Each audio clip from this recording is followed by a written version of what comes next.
The birth of the Bangladesh Nationalist Party (BNP), the largest political organization of Bangladesh, is the story of a newborn nation, awaiting the much-needed political movement. The party's journey through the maturing Bangladesh is the story of a nation's predilection of democracy, struggle for democracy, and excellence through democracy. The story encompasses strive and sacrifice of generations of patriotic, nationalist, visionary and hard-working leaders. In its story, bursting with successes and achievements, the BNP is the home of Bangladesh's first president, proclaimer of independence, and record three-time Prime Minister. The party has hosted the highest number of freedom fighters who gallantly participated in the Liberation War of 1971.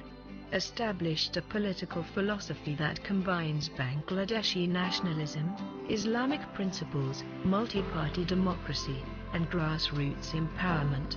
Created the national economic backbone through manpower and garment export, agricultural and manufacturing productivity, and decentralization and urbanization. Ensured that the general people's voices are heard, needs are addressed, demands are fulfilled, and dreams are actualized.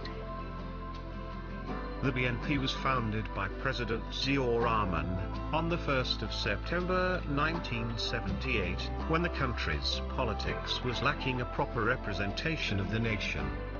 একটি প্রক্রিয়ার মাধ্যমে গড়ে উঠেছে আমাদের দেশ, আমাদের ভৌগোলিক অবস্থান, আমাদের ভাষা, সাহিত্য, সংস্কৃতি, আমাদের আচার ব্যবহার, চিন্তাধারা, এমনকি আমাদের জনগণের অন্তরে সৃষ্ট নবতার চেতনা সবকিছুই স্বতন্ত্র।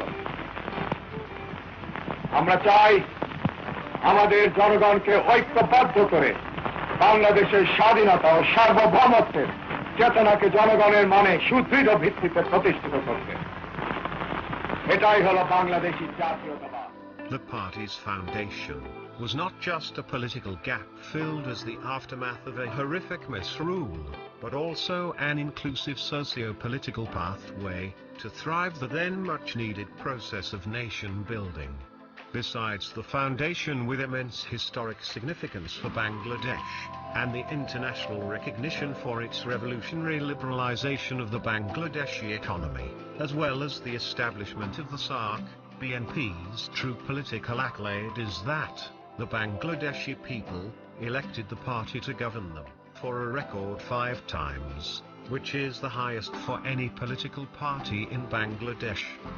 When the anti-Bangladesh forces, in a bid to derail the country's progression, strangled the democratic political system President Ziaur Rahman had established, and turned it into a fascist regime by the dictator Hussein Mohammad Ershad, it was again the BNP, despite enduring state-sponsored percussions from the regime, that organized the Bangladeshis through the historic 1990s struggle to return to democracy.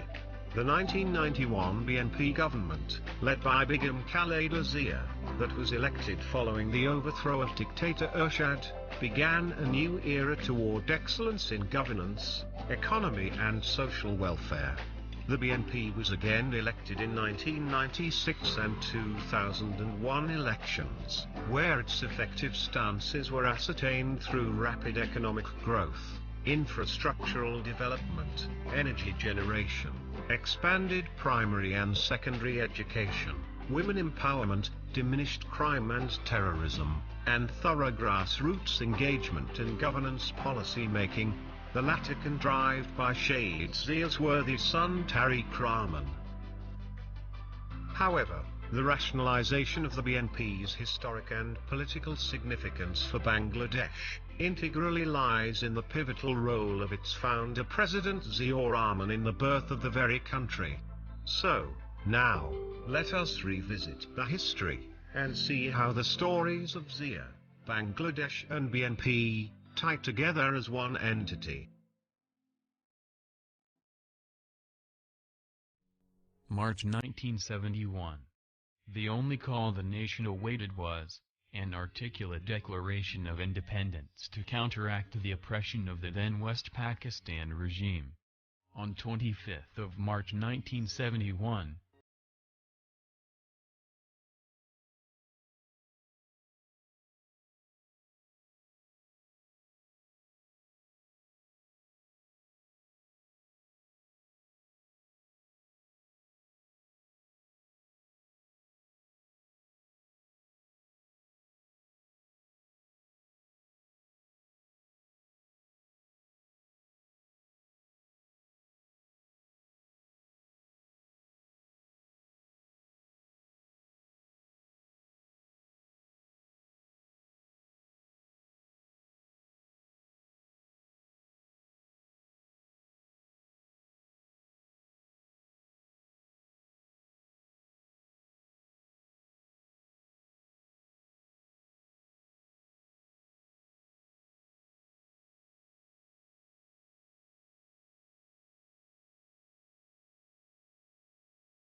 I, Mr. Rahman, do hereby declare the independence of Bangladesh.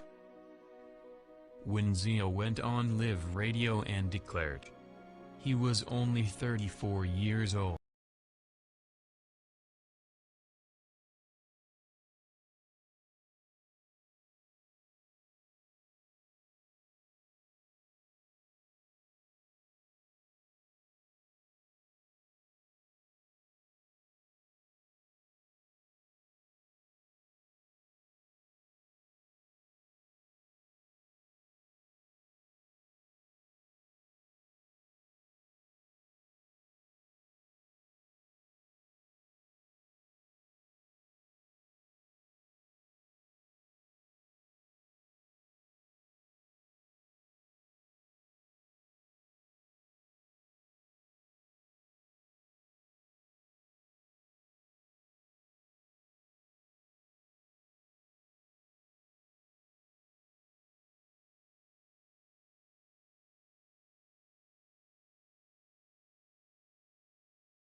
About the new country and the so-called government of their own, saw themselves inflicted to the fascist, deficient, and corrupt administration, led by the Bangladesh Awami League. Sheikh Mujibur Rahman, the leader who they took to be the icon of their hard-earned freedom, established himself as a murderous, nepotistic, and authoritarian dictator, who not only just stifled freedom of speech and political opponents, but unleashed state machineries to kill opposition activists by tens of thousands. The very parliament, that the nation had expected to deliver the promised social welfare, economic freedom and political participation, was not only where Sheikh Mujib audaciously bragged about murdering opposition leaders, but also where he established the ruthless one-party regime, also known as the Baksal regime. All political parties except his own were dissolved. All newspapers except those preached him were closed. All opinions and intellectuals, those deferred him, were annihilated. For the Bangladeshis, the 1972 to 1975 misrule by Sheikh Mujib and his Awami League was a betrayal to their nationhood, a denial of the pathway needed for their survival, a precise decimation of their dreams about the new Bangladesh that they sacrificed so much to achieve. Mujib's self-styled tyranny took heavy toll on his reputation, not only among the Bangladeshis and the international community, but also among the leadership of his own party. In August 1975, Mujib's spiraling unpopularity, fueled by the massacres of his oppositions, rampant corruption and nepotism, an irreversibly sinking economy, a man-made famine, and a near-total isolation from the international community, was exploited by the ambitious elements of his own Awami League party, whose defiance rapidly turned into a military coup, and Mujib with his family was assassinated. The coup overthrew Mujib's one-party Baksal regime, and replaced it with an interim administration, mostly manned by the very members of the dead Mujib's proceeding inner circle and cabinet. As Mujib had cruelly crushed all his organized political oppositions, settling the vacuum caused by his assassination was not easy, and the country further destabilized, following a series of deadly coups and counter-coups. One of the counter-coups in November 1975 captured the then Deputy Army Chief, Major General Ziaur Rahman Biawatam, despite the distance from politics he had been maintaining throughout the post-war period. The move provoked unprecedented anger within the armed forces, as well as the public, who had always hailed him for his heroic role in the 1971 Liberation War. A decisive soldiers' public joint revolution was instigated on 7 November, known as Jto Beep Lobo Shunghoti Dibosh. The revolution freed Zia, and handed him the charge of Bangladesh, with an unequivocal general consent. He then stabilized the country, and for the first time since 1971, the nation saw a disciplined and functioning administration. This is where Major General Ziaur Rahman, coming from a military background, had succeeded in becoming the greatest statesman in Bangladesh, while Sheikh Mujibur Rahman, conducting politics all his life, had failed to earn any media, public, or intellectual sympathy, even after his and his family's tragic death. In contemporary Bangladesh, we talk a lot about bringing forward-looking youthfulness in our politics. And we also talk a lot about coming out of the slippery slope of hatred and vengeance, and create a politics of reconciliation.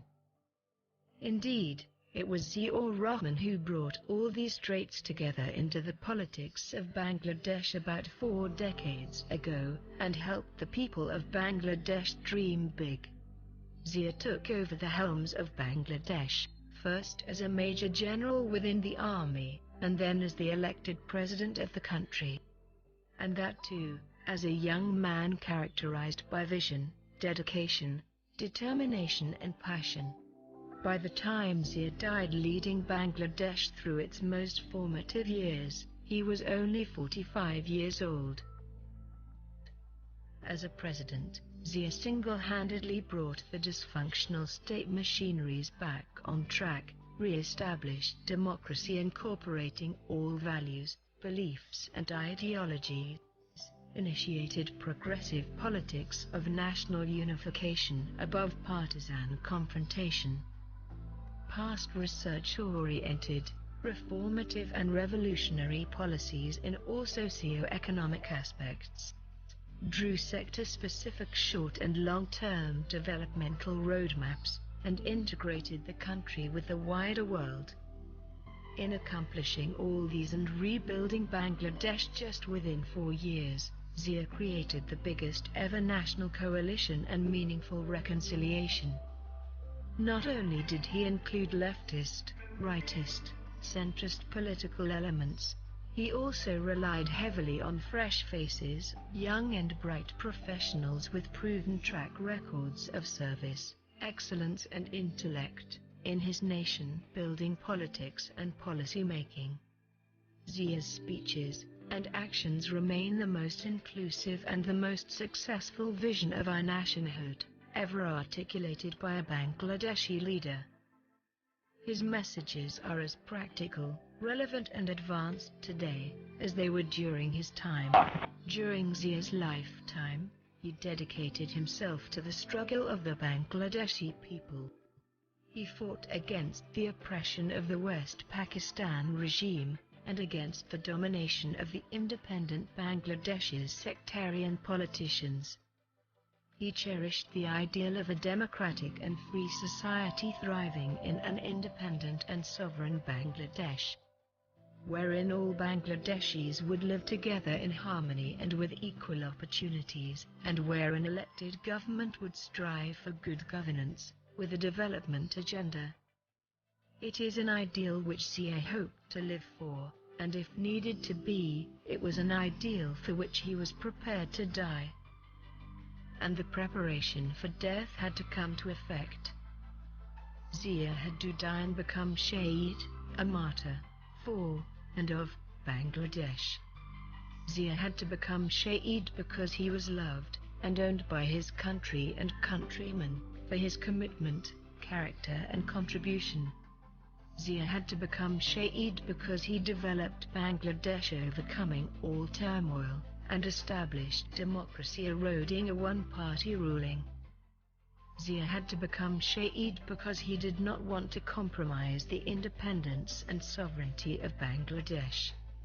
Zia had to become Shaheed because he had advanced Bangladesh 40 years in a span of 4 years of his service as the president. Zia had to become Shaheed because domestic and international anti-Bangladesh forces found his existence threatening to their misdemeanors and conspiracies.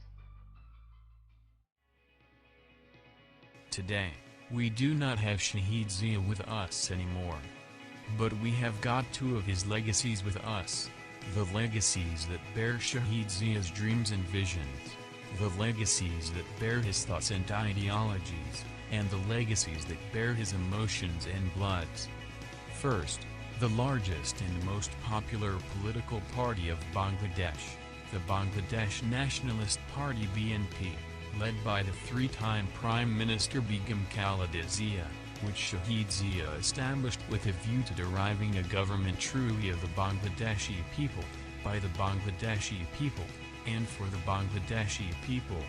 And second, Tariq Rahman, the worthy sons of Shaheed Zia, who following his father's footsteps, on his own merit, has not only become the symbol of Bangladesh's sovereignty, nationalism and patriotism by running from one corner of the country to the other, but also undergoes unprecedented propaganda and conspiracy for his determined strive for democracy, governance and development, and for his effort to make a difference in people's lives. Lessons learned from the glorious past encompassing the life of Shaheed Zia, thereby instigates the inspiration for a bright future of Bangladesh, in the hands of the BNP as the political platform, and Begum Khaleda Zia and Tariq Rahman as the personal prodigy.